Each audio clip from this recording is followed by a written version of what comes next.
koşmanın tam da zamanıdır. Köpürüp taşmanın dağların doruğunda isyan ateşi yanar. Dağların doruğunda isyan ateşi yanar.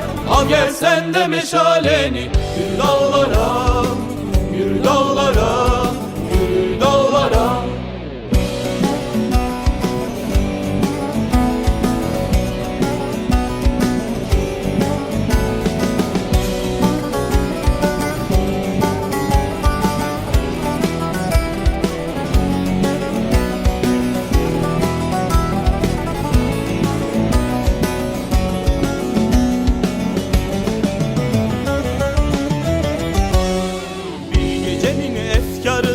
Anılar birikir, dolar dolar taşarsın, düşer ağlarsın.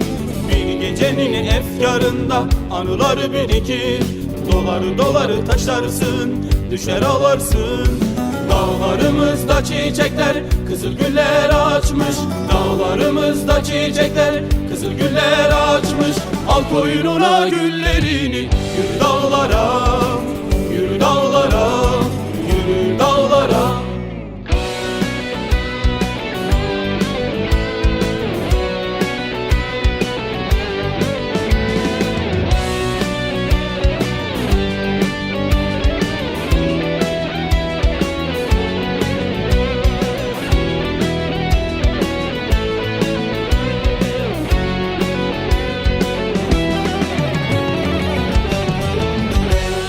Yaşam ağacımız kızıla boyanır, ağaca koşuyor genç yoldaşlarımız.